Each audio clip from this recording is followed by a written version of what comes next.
সন্তানকে বুঝাবেন, বাবা পড়াশোনা যাই করো না কেন তাওয়াক্কুল করবে কার উপর? আল্লাহর উপর। 3 নম্বর, এই 3 নম্বরটা একটু লম্বা, বাট এই আমলটা কিন্তু করতে হবে।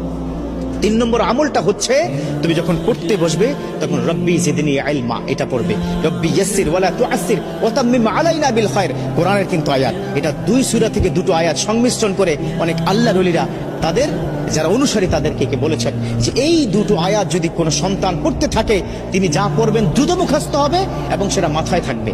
কথা ক্লিয়ার?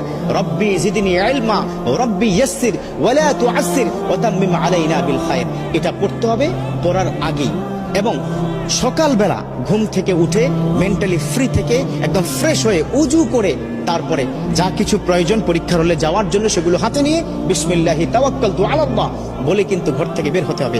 একটা টিপস দিব, সেটা হচ্ছে পিতামাতার কাছে একটু দোয়া চাইতে হবে। আল্লাহু আকবার। একটা কথা কি মাথায় রাখবে, এই পিতামাতা যদি তোমাকে দোয়া করে দেয় পৃথিবীর কোথাও তুমি ঠেকবে না।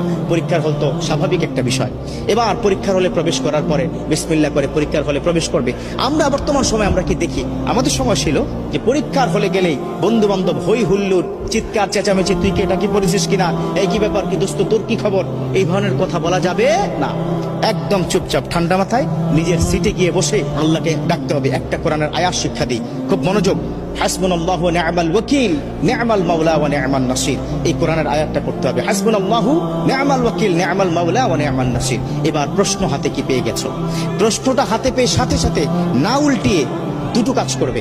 একটা হচ্ছে উপর করে প্রশ্নটা রেখে সুবহানাল্লাহি ওয়া বিহামদিহি সুবহানাল্লাহিল আযীম এই তাসবিহ পড়ার পর ওই যে আমি শিক্ষা দিলাম না, সেটা কি রব্বি জিদনি ইলমা রব্বি ইয়াসসির ওয়ালা তুআসসির ওয়া তাম্মিম আলাইনা বিল খায়র। এই কোরআনের 2টো আয়াত পড়ে বিসমিল্লাহ করে যখন প্রশ্নটা দেখবে, যদি কোনো কারণে কমন নাও পড়ে, no tension, don't worry, don't be frustrated, হতাশ হওয়া যাবে না। কারণ যা পড়েছে কমন সেগুলো তো লিখবেই, যা পড়ে নাই ওই লিখতে লিখতে দেখবে আল্লাহ পাক জেহেনের মধ্যে ঢুকিয়ে দিবে। সুবহানাল্লাহ। মোটা দাগে 3টি কাজ। কয়টি কাজ দিলাম? 3টি কাজ দিলাম।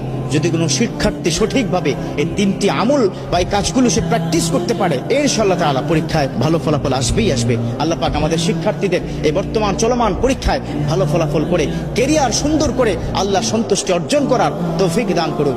আমিন।